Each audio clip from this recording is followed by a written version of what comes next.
You're listening to On the Ear, an audiology podcast sponsored by SpeechTherapyPD.com.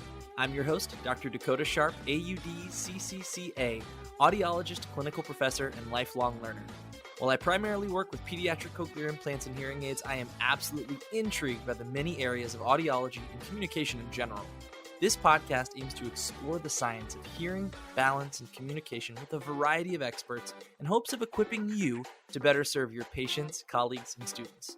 So let's go. We are live and on the ear, brought to you by SpeechTherapyPD.com.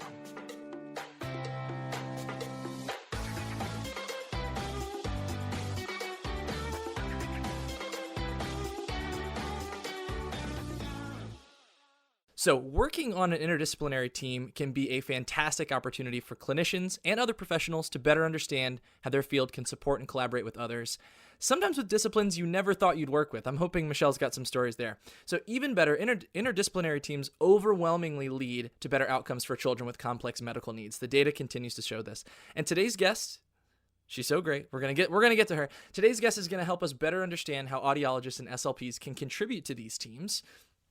And especially from an early intervention approach, she's got personal stories. She's got good insights. She's going to help get us started on all things early intervention from an IPC perspective. So our guest tonight is Miss Michelle Dawson, MS, CCC, SLP, CLC. She's got all the credentials. She's the member manager of Heartwood Speech Therapy in Columbia, South Carolina. She's the acclaimed host of First Bite, Fed, Fun, and Functional, a speech therapy podcast/pod course that talks about all things pediatric speech therapy. She's also the clinical coordinator at Francis Marion University and the author of the upcoming book, Chasing the Swallow, Truth, Science, and Hope for Pediatric Feeding Disorders. Hopefully we'll get a little sneak peek as to what's going on there tonight.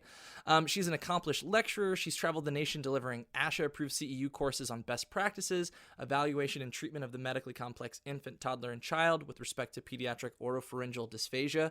I also want to get some clarification on if it's dysphagia or dysphagia. I hear competing opinions, as well as language acquisition within the framework of early intervention. She has served as the treasurer of the Council of State Association Presidents. She's a past president of the South Carolina Speech, Language, and Hearing Association. She's the 2020 recipient of the Pediatric Feeding Disorder Awareness Champion from Feeding Matters. She's a 2017 graduate of the ASHA Leadership Development Program and a 5-time recipient of the ASHA ACE Award. Michelle, she's kind, she's hilarious, she's motivating, she's a great friend, and I'm so happy she's able to join me tonight. Hey, Michelle, how about that for an intro? If that doesn't highlight my ADD, ADHD self, then I don't really know what does. Hey, you've done a lot. You've done a lot in such a short amount of time. It's really amazing. That's I have to credit a phenomenal husband, the good Lord for thinking I'm a worthy conduit, and my family. When I was a kid, they always told me, well, I'll give you the G-rated version. My dad, he would say, if you recognize a problem, don't just fuss about it. With your next breath, what are you going to do to resolve it? And so my whole life, if you identify the problem, you then have to engage in interprofessional practice or engage with colleagues to fix it. Because otherwise, all you're doing is the G-rated version being fussy. Yeah. But, case Rob. I think we all know how to fill in that blanks. Anyone with a dad or a grandpa can fill in that blank. But yeah, I'm so excited to talk about this with you. One other quick little shout out. We're both JMU Duke dogs. The second Duke I've had on the podcast so far. So, making ripples for Harrisonburg. I heard your first one. It was Dr. Faust. Faust? Yeah. Yes, that was, oh my gosh.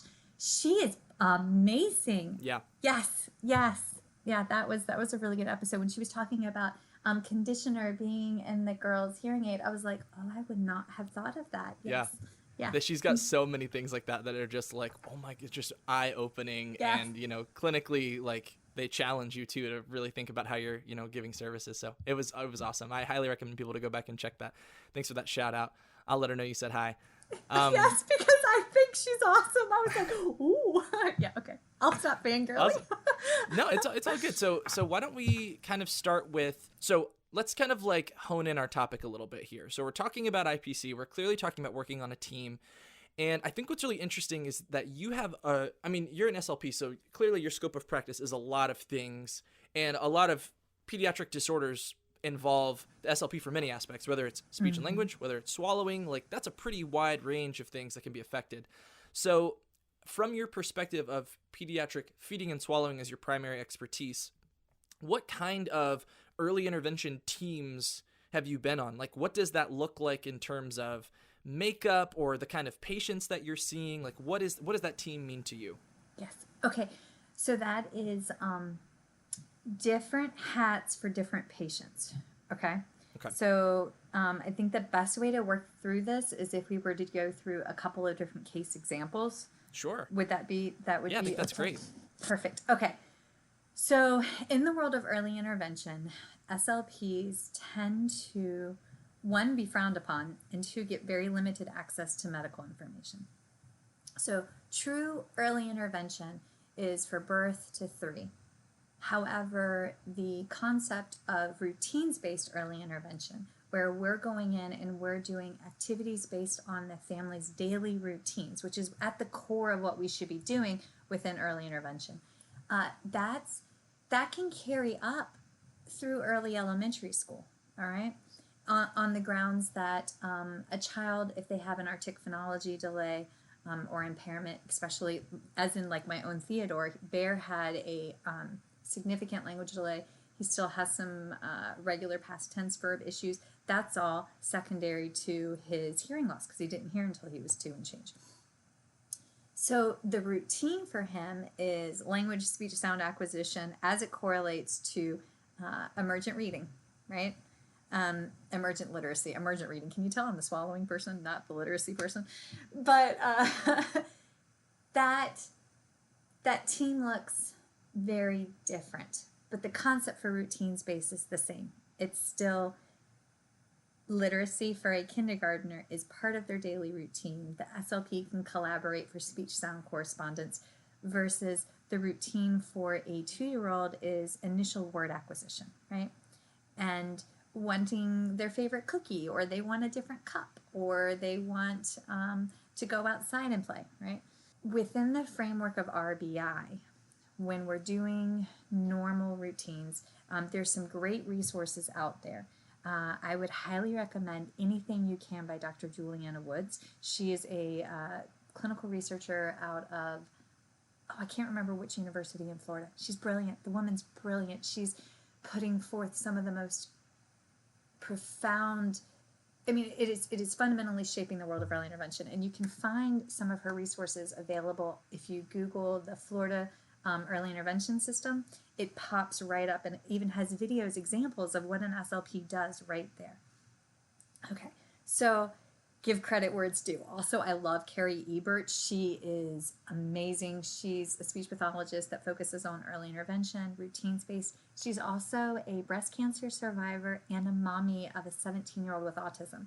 And so she shares her experiences as a parent of a child with special needs, as well as she's an apraxia expert, as well as how this what it felt like her whole life, right?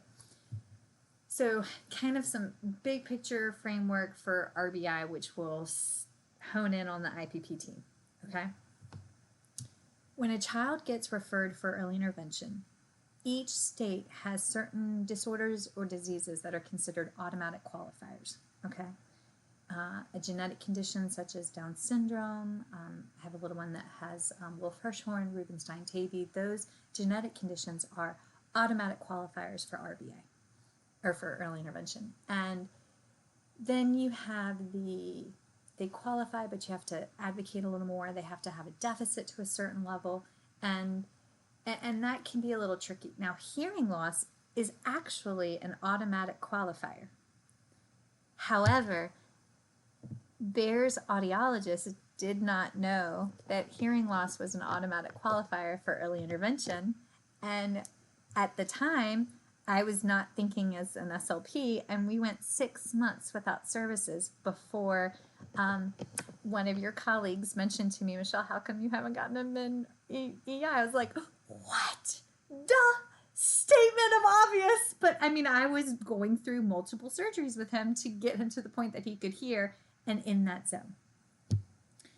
So, poor Bear. I always use him as a guinea pig. Wait till I tell you about the time he had an inguinal hernia. His right ball just exploded and he had to have testicle surgery. And like when he's older and he hears this, he's going to be mortified. But like, hey, that child, he's the reason I have gray hair. All right, everybody, I hope you're laughing. That was I share my children's embarrassing story to keep you engaged. True, but embarrassing. Okay, so I also just want to point out the lovely, like, "We love you, Mom" picture right behind you. Like, they just outpour their love to you. Meanwhile, you're like, guess what happened? I asked a pediatrician who's a friend of mine. I was like, so it's only his right testicle. It's like 4 sizes bigger than the other one. And she goes, you have to take him into the hospital. I was like, okay. So like, our Hey, that's children. good to know for me, just in case for Yes. my little guy. I mean, It's more, the more you know. The more Public you know. service. Yes, Helping us out PSA here. announcement. Okay, so squirrel, back to focus here. Our little guy, I didn't know what I didn't know, even as a clinician, because I missed those moments for the IPP team, right? Once we got in, and I'll continue with Bear as the example, what I found was that the records and the documentation of what the deficits were, what the etiology, what the secondary disorders, that didn't get carried over to the lead case manager within the early intervention framework. So within early intervention, your head of your team, the starting point, they're in different states called different things. Sometimes they're called the case manager, sometimes they're called the service coordinator. And this is where it gets tricksy. What you and I, well, I'm a little older than you, but what you and I learned at JMU is vastly different than how early intervention practices in South Carolina, which, if you talk to Carrie Ebert, is vastly different than what it looks like in Missouri. However, that service coordinator is still supposed to have the records. After a lot of advocacy and a lot of meetings here in our own state, it was presented to me that early intervention is an academic educational model. Therefore, the team does not need the medical records. We don't have to submit most recent medications. We don't have to submit a recent plan of care, hospital discharge summary. The team doesn't need that because it's academics, it's educational. I challenge this. I get very hot under the collar about this. I mean, well, heck, I'm just hot, period. I need that information in order to drive my plan of care. If I find out that, for example, I have one little girl over the course of her treatment, she was referred to me for failure to thrive, had recently had a G-tube placed, was completely oral aversive, wanted nothing near her mouth. And after a significant amount of pushing, and I had to basically call the pediatrician and say, all right, what's the holdup? Like, something drastically is wrong. We got the child to neurology at MUSC, and we found out the little girl had lissencephalopathy. So her brain was smooth. It did not have the sulci gyri like it should. Once we had that information, don't you know her entire plan of care changed? Why? So, one, early intervention across the country is broken because a lot of folks practice under the misinformation that medical records can't get over to the EI team, but we have to have that. So, in states where, in some facilities, such as one of my girlfriends, Katie, lives in Kansas, she gives the example that in Kansas, the service coordinator is actually either an OT, PT, or an SLP. It's one of the allied health disciplines. And then they go in and do the weekly training with the family and consult and have OT or PT come in as needed, right? That's one extreme. I would love it if the interprofessional practice early intervention team had weekly sessions focused on coaching, focused on the routine space with OT, PT, speech. And when it's appropriate, they should have on there a highly skilled educator. Now, in South Carolina, that's not a requirement. In South Carolina, you can be a service coordinator / an early interventionist. You could have a degree in recreational therapy or a degree in psych, which is good if that's what you want to pursue. And they're going in and they're billing our state early intervention system a significant amount of money every session. And they're unfortunately more often than not, engaging in scope of practice encroachment and giving therapeutic recommendations that fall into the OTPT, speech therapy world, which is detrimental when I have a child that has a feeding tube because they have a unilateral cleft palate.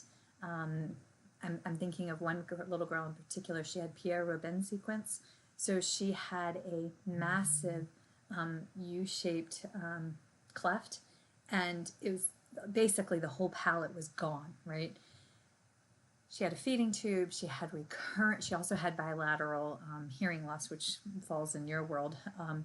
The little girl had the whole 9 yards, and we were just doing limited, structured, safe PO trials, and come to find out, the early interventionist came in and was like, oh, well, if you just give them this cup, she'll drink. Well, then she had a major aspirating event because they gave her an open mouth cup instead of like a specific paste cleft palate bottle. So while I talk about all these point assisted breakdowns, there's room for improvement.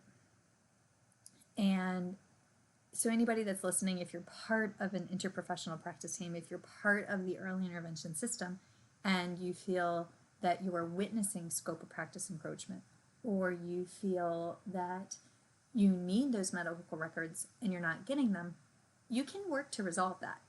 One, join your state association, advocate. That's literally how we've changed our state is through that, and it takes volunteers. And two, as a allied health member, when we do a patient intake documentation, I have consent to speak, and I just have a blank open statement, consent to speak with all interprofessional practice members, because it's too cumbersome to go through and line item out every single different specialist. And if I just say I have permission to speak to all of them, then I have permission to speak to all of them. And as the team grows and builds, which is what you want, then you can just pick up the phone and say, hey, Susie Q did X, Y, and Z. Can we please get a referral here? Or, oof, I'm a little worried that I might have seen an absent seizure, or we got a lot of diarrhea. Can we work on this? Change the formula. Mm-hmm. But that document gives you legal permission to make those phone calls or send the emails or whatnot. That was a lot. I'm super passionate about this. I'm sorry, Dakota. Yeah, no. I think that's a great jumping off point for a lot of the topics that I'm hoping we're going to talk about. So, and I think it's a great starting point for people who are listening in, because honestly, it's such a different perspective from the audiology side in terms of early intervention. Like, I'm a part of the early intervention network, I guess is what we would call it here, the referral network. But like, I don't feel like I'm nearly as tuned in to what's going on compared to someone who's probably I can't do RBI as an audiologist, right? I can try to simulate it in the clinic, but like, audiology is we don't see them every week or even more than once a week in that kind of context. So I think hearing that perspective is really, really interesting, because I see breakdowns of my own, and there's kind of like, within early intervention of audiology, there's like kind of its own separate early intervention called EDI, which is early hearing detection and identification, which is technically related, but where we are not exactly the same thing. And so you can see a lot of breakdowns there too, but they aren't necessarily related to the EI that is in your world. And so I can just see how like this whole system, and honestly, the victims of this are the children and their families, right? Who aren't as informed. They don't understand what's going on. And so I do think you have a great point when you point to like, the people in the case manager roles need to know about these disciplines. They need to understand them well, and they need to understand the professionals and what their roles are, and they need to understand their own role, which is not as one of those, providers. And I think that's a great starting point to just say, And I love that you said, like, if you feel like you're seeing something like unethical, breach of scope of practice, or if you feel like you're not having access to things that are going to improve care, the first step is advocating to get those things done, because without that information, you're flying blind the entire time. So you talked about the Eddie, the early detective. Okay, so I've actually had this conversation within the last 2 weeks with an SLP. There was rural community hospital near where I work, right? And they do their newborn hearing screens. They were making the referrals out, assuming that the referrals were being picked up for when the child was failing the hearing screens, but they were not. The referrals were not getting picked up by the early intervention system. The data wasn't getting carried over.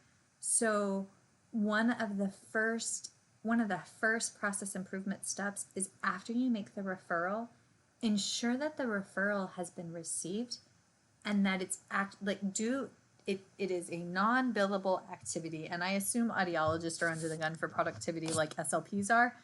Folks, I don't know if you saw that, but Dakota just gave one heck of an eye roll. But yes. And yes, I exhaled. Yes, but I have to say, Goose does do a really ridiculously adorable eye roll because he can't quite muster it. So he just makes this face, and I'm like, sit down. Okay, but that simple pick up the phone, a follow through is key.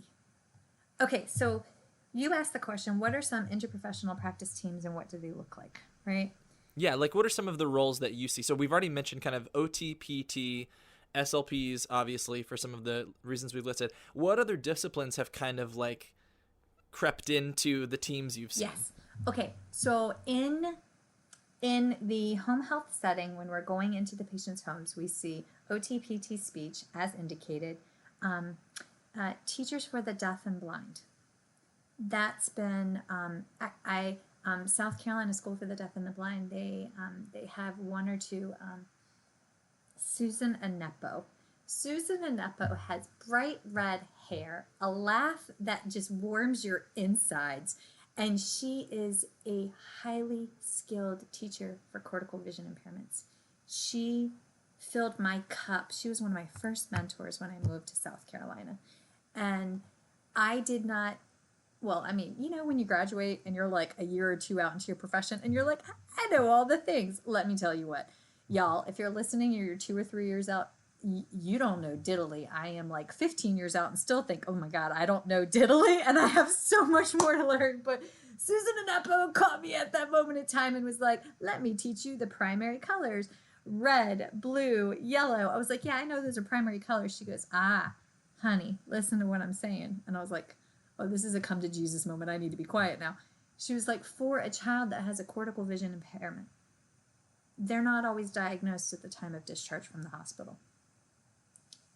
It may not be known. And when they're first learning to see, there's a reason that our areolas are different than our breast tissue. This is where my CLC hat comes in, because your nipple is literally a bullseye for the newborn. Okay, that's why there's a color contrast there, because the infants can see that. Now, the next colors that they acquire, black, white, red, blue, and yellow. Blue and yellow I might have backwards. And she gave me a hint. I thought it was pretty smart, spot on. She goes, you ever wondered why Mickey Mouse is so popular? And I was like, wait, why? She was like, he hits all the right colors and has a high-pitched voice. The teacher of the vision impairment opened my eyes, and I was like, oh, that's why. That's why we have the clubhouse, because every kid goes through that phase, right? Every mom knows those songs and is like, we are currently in the MICKEYMOUSE but like, phase. it's brilliant because that serves a purpose. So teacher for the deaf and blind, and for the vision impairments. But I say this and I give those examples because unless you're trained to know what to look for a child that's only tracking certain colors, that's avoiding other colors, that if the visual background is too overwhelming, and they get they close their eyes, they turn their heads, they need to focus on something plain and simple. Those are all red flags that within the world of EI, that's why we engage in interprofessional education. I would not have known about the need for interprofessional practice and collaboration had I not had the opportunity for interprofessional education. So, yes, thank you, Miss Susan. Also, she's a really good shot. I just have to tell you that as well. Huzzah for Southern women. Okay, so teacher of the deaf, teacher of for blind, and I've had the pleasure of working with some LISL certified SLPs, and that's key. I may be the SLP on the team treating the dysphagia because the child, I mean, we all know that if you're born with a cleft, you're more likely to also have hearing loss. This is well documented. I am not the person to call when you have hearing loss. Didn't even know what to do with my own tiny human. However, if you need help swallowing, that's my jam. That's where I get pulled in, right? And it's okay within the world of early intervention to have 2 SLPs on your team if their focus is different parts of habilitation or rehabilitation. Totally. Yeah, that's a really great point. That's a really great point. I think that from like an admin perspective, that probably oftentimes gets so confused and becomes a problem. Like we've already got 1 SLP on the team. Why do we need another one? But it's completely different skills that we're talking about here.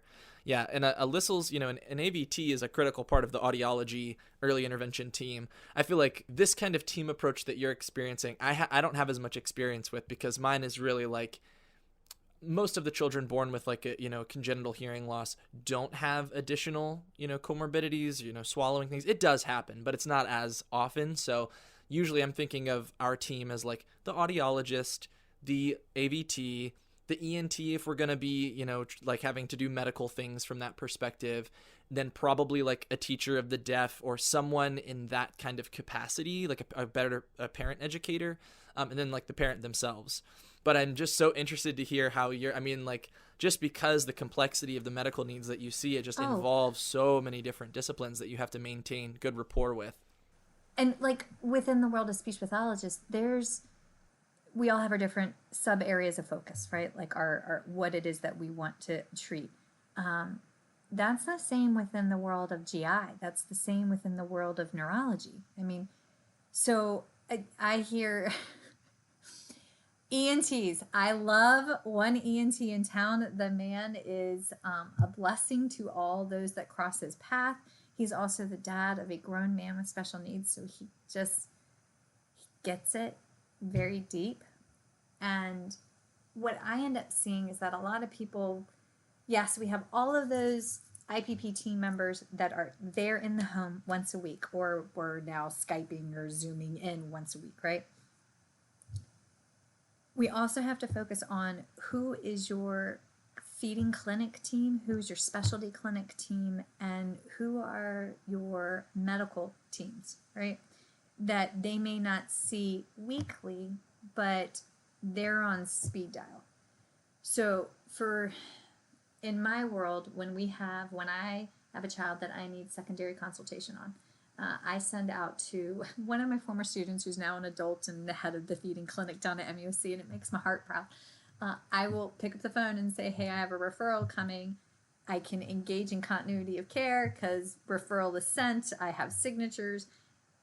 That phone call is critical, because if I don't tell her why I sent the referral, what I need, they don't know. So tiny human and mama or daddy or grandparents or foster parents, because those are the core of your team, but we'll circle to that in a minute.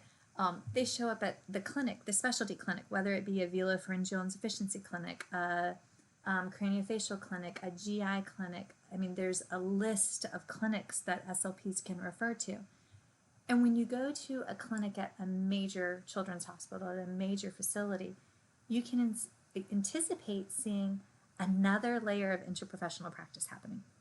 You'll start with, we'll go with feeding clinic. You'll see a nurse practitioner, a physician for the GI department.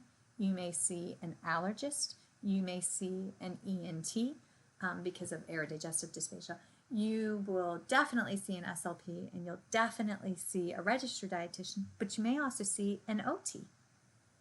So in 1 2 to 3 hour span, that child is getting run through all of those people, all of those team members, who then will send out for additional diagnostics, make changes, blah, blah, blah, blah. They write up a comprehensive report, and this is another point of system breakdown. Where does this report go to? Yeah. Let's get into that. Okay, so, and who does the patient belong to? Oh, can we chuck our egos? The patient belongs to their parent. Oy vey, no. Okay, you made me pull my scrub shirts up.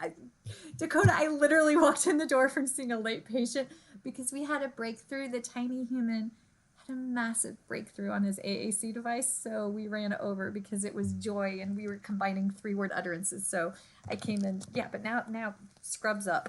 Okay.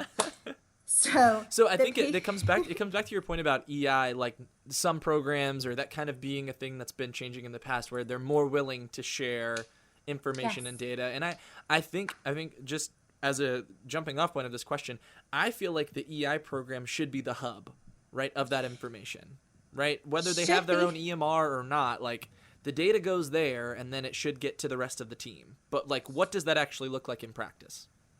It goes nowhere. I have literally walked into a patient's house and gotten a script that says pediatric aphasia eval and treat. Aphasia is when you have word retrieval difficulties, you have post-stroke. And I'm like, oh, this is for a 6-week-old. I don't think that's going to work out so well. It goes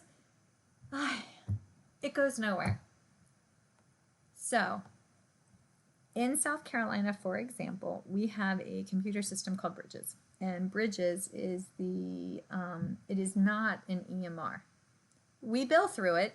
You get reimbursed through it. You're supposed to put your notes in your eval. However, because they recognize that as an academic framework, it is not considered an EMR. And physicians don't have access to it. That's interesting. Sorry, y'all missed the massive eye roll that I just gave Dakota. Yes, how interesting. I wonder if anybody has ever said to anybody, we should advocate for this. Yes, so we don't. So right now, and this is rampant across the state, and yes, I understand early intervention falls in the wheelhouse of IDEA. However, I challenge you, we are saving patients 5 years ago that wouldn't have made it. My own son included in that. I had labor stopped 14 times. 5 years ago, or 10 years ago, that might not have been the case. He's a miracle. Testicle story and all. He's a miracle. But we have so much breakdown. So our EMR, our central point of contact, the core of our team is the parent that comes in all shapes and sizes. And when you have a family that is struggling on the Maslow's scale of hierarchical needs, when you have a family that's in a point of crisis, let's take a peek. Texas just got sucker punched by a storm. Texas lost power. I have coworkers and colleagues in Texas. Do you think that their patients are focused on their home exercise program and their strategies right now? No. That's an extreme example, but I mean, we've all been battling COVID. My children are in a Mandarin immersion program. I speak English and bad English, and we have been trying to juggle full-time work and full-time school, and I don't know what they're saying half the time, literally. Trying to be the core of services with all of those variables is difficult. So identify the problem, work to resolve it. So one suggestion, one way that I have focused on personally building my families up is letting them know, recognizing and acknowledging, I see this struggle, and I'm also an empath, so I end up carrying a lot of this home with me at the end of the day, which isn't healthy, but I mean, it is what it is. You love deep, right? So I share with my family's strategies to make it easier for continuity of care. I am really quick to write down all of my recommendations in a text message and text that to the parent. Hey, I know you're seeing neuro next week. Can you please request this, or this? Can you send this, this, and this. And they can take that text message and show it to the doctor and say, this is the concern. And then while they're in the session, I'll say, take notes in your phone, and then you can just text it to the team. That's amazing. Does it always happen? No, because you have a tiny human. How well does it work out when you're at the doctor's office for a checkup, right? But it's a start. Also, it puts the onus on the clinicians on the team, the OT, the PT, the SLP on the team, the case manager on the team, to reach out and pull the medical records. It puts the onus on the clinicians to make sure that they're actually faxing the reports over. It's such a simple statement, but when you're on your own private practice and you're drowning, having to sit and then fax out 6 plan of cares and wait for the confirmation, especially when you have to download it from an EMR to upload it here to then send it out in an electronic fax, like that can take an hour that you don't feel like you have. Mm-hmm. Does that help? That was a lot. Yeah. I think you're right that those are the things that take time. But when I'll speak to, and this isn't really as much related to EI, but just from a continuity of care, multiple clinicians involved kind of approach, seeing a lot of peds, I work with a lot of educational audiologists who are juggling multiple schools, with different students who have varying degrees of hearing loss. And when you do take the time to fax the report and then maybe send an email that says, hey, there's a report heading your way, which grand total wasn't that much time, but taking that where she doesn't have to then try to remember, okay, where do they go for their services? I've got to check in on that. It's not because when I do that, it's better for the child, right? They're ultimately going to be better set because whoever's providing care there is better equipped, but also it just helps my fellow clinician, right? It's just putting them in a better position to succeed and not be as stressed. And yeah, I really think it's on us to step up and do the things that are annoying. I'll be honest, I didn't learn how to send a fax until a few years ago, and I was like, this doesn't feel like something I should be doing in 2021. This feels like 1985, but it's still what we do because it's secure and all that stuff. Pick on 85. I was born in 83, man. Watch it. I'm just saying, it would have made sense then, but now it still feels so. But anyways, that's definitely a tangent for another time. But all that to say, these things take more work than I wish they did, but ultimately it's always for the better of the patient when we do put in the time. The family, the caregiver, is at the core of what it is that we do. And because they're the ones that are taking care of the patient. And and it does to some extent, it means we got to step it up. That's really what it boils down to. There are weeks when I personally suck at that. Don't think I'm over here I send out all my records all the time. No, a week and a half will pass and I'm like, oh my God, I forgot to send that to the physician, and then rawr. But yes. But one thing that I have found in the world of early intervention, I know the physicians, I know the rehab team, I know the allied health team, the medical health team that I anticipate working on. But you asked at the beginning about any outliers that we've had to work with. I've had some squirrels that you're just like, I did not see that one coming. I've had the pleasure of working with this one little guy for 2 years. PFDs, you're in for the long haul. No matter what we did, I could not get him hungry. He was learning the skills, he's advancing the skills, but it was just the overall appetite. Also, he has a twin, and his twin was growing and he was not. Interesting point. He has Down syndrome as primary. Secondary diagnosis is ASD. Tertiary diagnosis is diabetes. We finally get into a consultation with a different endocrinologist. And after they do a bunch of assessments, they find out he is producing 0 growth hormones. 0. Right? However, you know how you see the pattern in your schedule? You'll have Like for a while there, I was running, for lack of a better phrase, I was running a special on short gut syndrome from like weird etiologies, but I just had a lot of little guys that had short gut syndrome on my caseload. Actually, all of them had congenital short gut, which is even weirder because normally that's like post necrotizing enterocolitis, but they all had other issues. And yeah, congenital short gut's very rare, and leave it to me to find it. But this little guy had his body produced zero growth hormone, and then come to find out he also had exocrine pancreatic insufficiency. So the digestive enzymes that his pancreas was putting out was insufficient to actually break down the food properly for his body to absorb it metabolically. An outlier, a subject sample of one, however, a powerful subject sample for me to remember that. And I say subject sample like it's very clinical. I mean, this little guy, I love him with my whole heart. Like, but in a clinical mind, that's a subject sample of one. And I now know when I have a child that is not growing at the rate that they should, and we have diminished hunger cues, I need to get the growth hormone checked. Right? Sure. Yeah.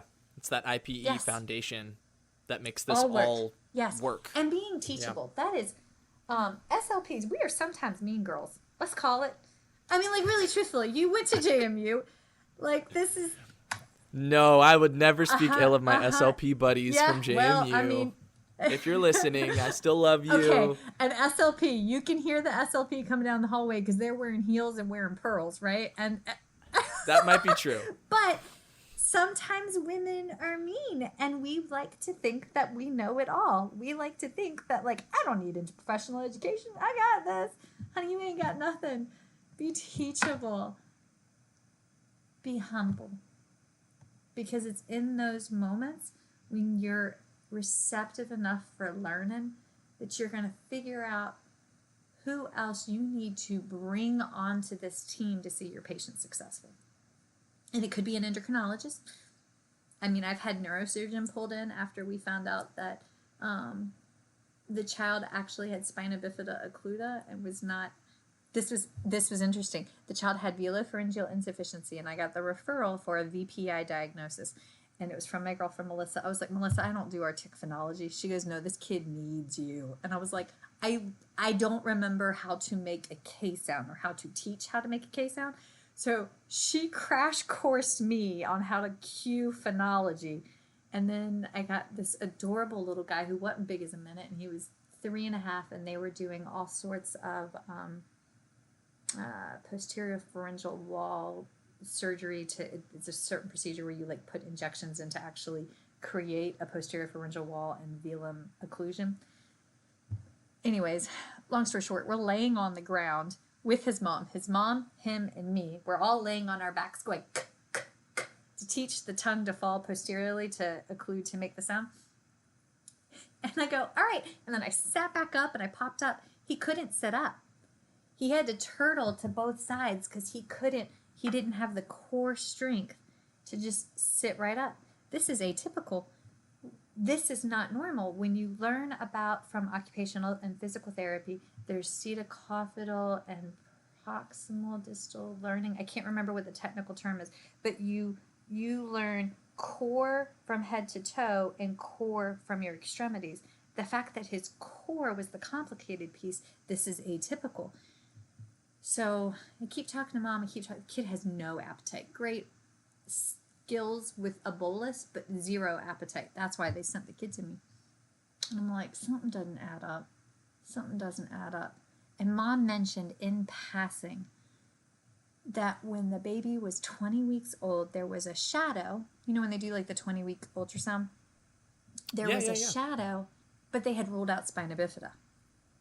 Okay, so I'm stewing on it, chewing on it. A couple weeks pass, and I made the joke just in passing because her youngin's about the same age as my youngin. And I was like, yeah, you know, when you go to change their diapers and they get a little, you know, baby heart on and then they pee everywhere. And she goes, what are you talking about? And I was like, wait, what are you not talking about? That's what happens to little boys. The cold air hits them and then they get a little baby and then it just goes everywhere. That had never happened for this child. So now you're telling me that you had a shadow on your spine, you've got some central midline deficits, you're currently underweight, something's not right. So I pick up the phone, call the pediatrician, make the biggest pitch of my life to get this kid to neurology. I mean, like, here's the speech pathologist thinking something's wrong with the kid's spine. And luckily, by grace, they have this amazing pediatrician who has an awesome special needs care nurse. And the nurse was like, Michelle, why do you want this kid to see neuro? I'm like, trust me, I don't think they're properly innervated. I can't quantify it better than that. The kid had spina bifida occlusa. Within 2 weeks, he was having spinal surgery. And then mom was like, it's everywhere. It goes up and he's 3.5 and he's peeing. And like, but on a bright note, this whole podcast is about privates. I'm so sorry. But like, but he got hungry. He was hungry because they realigned, and he finally started having a consistent bowel movement, and he was hungry. That was wicked cool. Dakota, subject sample of one, but we literally changed that kid's life because I listened to what she said, I processed it, and I made a pitch to make a bigger IPP team. Mm-hmm. And guess what? Even if they had found nothing, that was so important to look at, right? To take that step. And I feel like a lot of clinicians, I know myself personally for a while, like you feel, what's the word? Intimidated, I guess, especially by specialty like docs and MDs and stuff. And you don't want to look silly for making a referral for something. But I think when the pieces are there, you've got to do something. You've got to say something and make that referral. I think that's a story I hope a lot of people will like keep and think about when they see those warning signs that point to something else. And thankfully they had one IPE meeting, or they were talking at a conference to this person and they heard it. You know what I mean? It's when all of those pieces come together that we can like really have like radical, life-changing, important moments. So I appreciate you sharing. We had, there's a quote from Grey's Anatomy: when you hear hoofbeats, assume horses. If you need me as your clinician, those hoofbeats are a zebra or a unicorn or a narwhal. So like, that's just the running joke. Narwhal. Yeah, but yes. Some of the things that we mentioned about, we've already talked about several of like the strengths of the team, but I'm wondering like, what's been the best case scenario that you've had in terms of being on a team with other clinicians? Like what were the factors that really were like a total differentiator to make it ultra successful? Joy. That's not what I was expecting. I was expecting like, we had good report writing. Or, we got all that. But like, I mean, joy. If you have been in this profession for so long and you have lost your love of it, your, for lack of a better phrase, your faith in humanity here, I mean, we all get burnout. We all need to practice better self-care. I mean, I gave up negative self-talk for Lent, and I'm failing at that miserably 24 hours in, but like, girl's gonna try. Yeah, but if we don't love what we do, then you're not going to be able to advocate and fight for your patients. Because at the end of the day, that's really what we're doing. I mean, I may be the best feeding therapist that I can be Monday through Friday, but if I'm not willing to think critically or assess out of genuine passion, genuine love and joy for this, for the kid, for the family, then the whole team fails. And I can tell when I'm engaging in IPP with a team, I can tell when, because I've been using FaceTime like forever, it feels like, but if the family would go to a clinic and I would say, okay, well, let me know, send me a text, I'll step out from what I'm doing and we can FaceTime or we can Zoom, and I can speak with a physician and tell them what we're seeing and what's going on. Just let me know what time the appointment is so I can be like HIPAA compliant and safe and secure and whole nine yards. But I can tell when the other person's losing interest. I can tell when they have closed off, when that crucial conversation is shot. And one of the best things that my very first rehab manager, we called him Boss Man. Boss Man was like this great big PT shaved head, but he was like a giant teddy bear. Boss Man had us read crucial conversations as a team.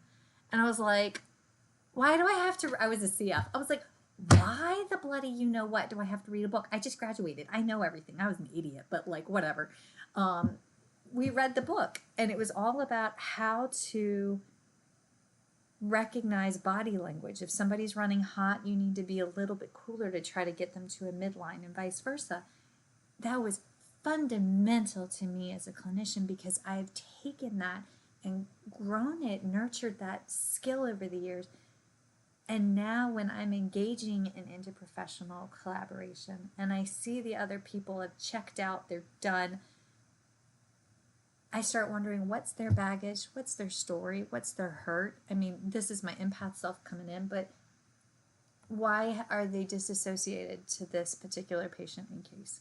Where are they on Maslow's scale? And what I have found is that sometimes if you just pull them aside afterwards, patient leaves, or come up and you say, hey, are you okay? What's going on? Have that conversation, figure out what's inhibiting their joy. Then it puts the team back on track. Now, that's Michelle when she's in a good mood. Now, Michelle Dawson when she's in a bad mood, sometimes I call it, I'm like, what were you thinking? But like, I try to put less teeth in my tiger and like behave myself. But my family was Navy Department of Defense. My husband was a West Pointer. Like, I can throw 4-letter words around like they're an article. So like, huzzah! Does that help? Yeah. That definitely helps. That definitely clarifies. They report writing, continuity of care, phone calls, all of that. But yeah, it's the tone with which you communicate. Yeah, I really wasn't expecting that answer, and I think you really broke it down really eloquently. That was great. We're coming up on the end of our time, so I have one other question to bring it home for our audiology-focused listeners. Have you had any team experiences with an audiologist in this EI world? In my time at a children's hospital, they had like a comprehensive inpatient rehab unit where it was that was a pretty diverse interdisciplinary team. But again, it wasn't so much like from the EI basis. And so, I feel like we could have had a whole conversation just on like interprofessional teams, right? Because that can look like a lot of different things. You can have adults who need an interprofessional team. Mm-hmm. My brother-in-law, he's special needs. My brother-in-law has an IPP team for his special needs at 40. He's almost 44. For the baby that they said, take him home and make him comfortable. He's turning 44 next month, so yay. Yeah, that's awesome. So in your EI specifically experience, maybe PFD, maybe, whatever that looks like, have you had to work with audiologists before? And if you have, what do you wish they would have known? Or like, what would you tell current AUD students or audiologists to help make them, more, better parts of that team? SLPs don't have a clue what you're saying. So y'all start throwing around quotes on terms and I'm like, I think I saw an audiogram like 20 years ago and I don't know what they're saying. But like legit, SLPs don't know. So probably not what you were expecting, Dakota, unless you're a LISL AVT SLP that like knows those things. Here's what I remember. A square on a line means one thing, and then there's a circle, and if it's a particular pattern, it means sensory neural. If it's another pattern, it means conductive. One, you're more likely to get back. The other one, we could have a whole lot of additional surgeries. That is what SLPs remember in a nutshell. So, code switch, please. And do it in a way that doesn't make me feel like I don't know what you're talking about. Because if because remember the whole high heels and pearls statement, if you deliver the message with fluff, you're going to win us over. What is it? You catch more flies with honey? That is a lie. You catch more flies with beer, because I grew up in the country and I know that for a fact. You didn't know this is going to be so much fun. Your people are going to be like, what rock did you find this woman under? This has been amazing. Okay, but we, honest to God, we don't have a freaking clue what you're talking about. Okay, so then get past that. My next question is, y'all need to be aware that when we're going out into homes, half the time we don't know where the hearing aid is. It's gone. A dog has it. And that is just because we see what it actually looks like in the real world. That's a huge downside. 2, we don't understand the process of increasing amplification in the hearing aids. and we don't case in point, I had a little guy a couple years ago who survived 7 strokes. He had complications and went coded in the birth canal. Came out, they put him on ECMO, which is where they take the blood out of your body. They go through the carotid artery in the neck and pull the blood around the room. From a structural perspective, for an oropharyngeal dysphagia, if you have a newborn baby that you've got like a gauge 15 needle sticking out the carotid artery, we are completely creating scar tissue and a whole host of things, right? One of the known side effects of ECMO, let alone 7 CVAs, hemorrhagic in nature, is hearing loss.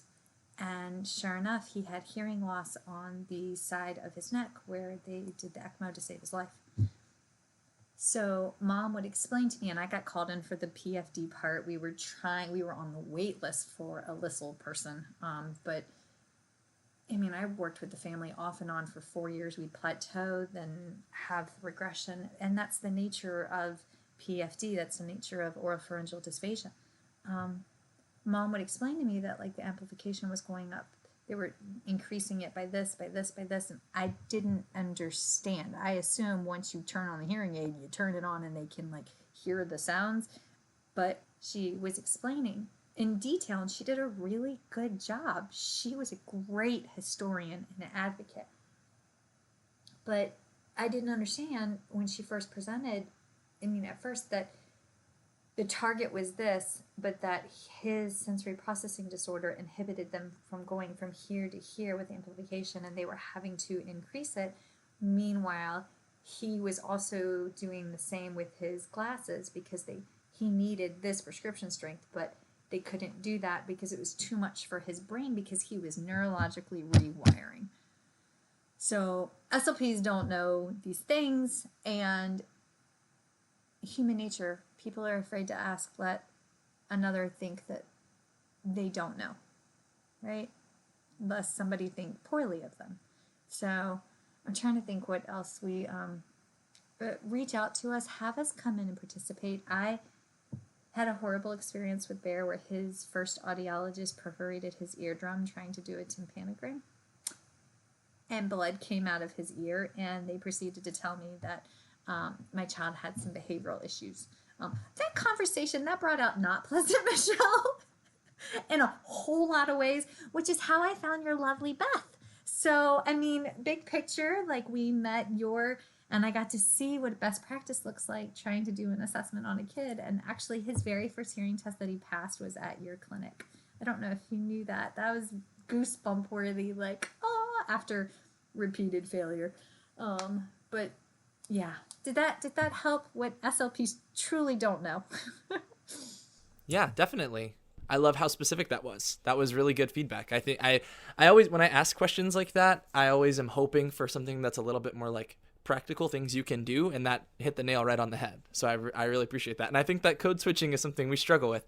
I think a lot of clinicians of various backgrounds struggle with that so much because we know a lot of things, and I think we're all naturally in the last couple of episodes, actually, I've talked with both like an audiologist who works mostly with parents and then an audiologist who does a lot of oral rehabilitation. And we all just want to like educate people. We want to train our patients' families to like be audiologists, but that's not what they're there to do. But we have this like natural inclination to try to teach them everything we know, when most of the time that's not necessary. So I think the same is true for other clinicians. You guys have expertise. You don't need to know all of the things that I know, but you do need to understand some things. And so I need to explain them in a way that I know makes more sense to someone who doesn't have this many years of doing it. So yeah, I think that's great advice. Yes, and the second we gloss over and we just smile and nod, it makes. Have you ever seen the penguins in Madagascar? And they're like, smile and wave, boys, smile and wave. And they're like, if we do that, that's a dead ringer for like, oh, she don't know what's going on. Yeah. Yes. But, that's good. So, thank you so much. We're coming up right here on the end of our time, and I love that that's how we ended it, was with some practical hands-on advice for our listeners.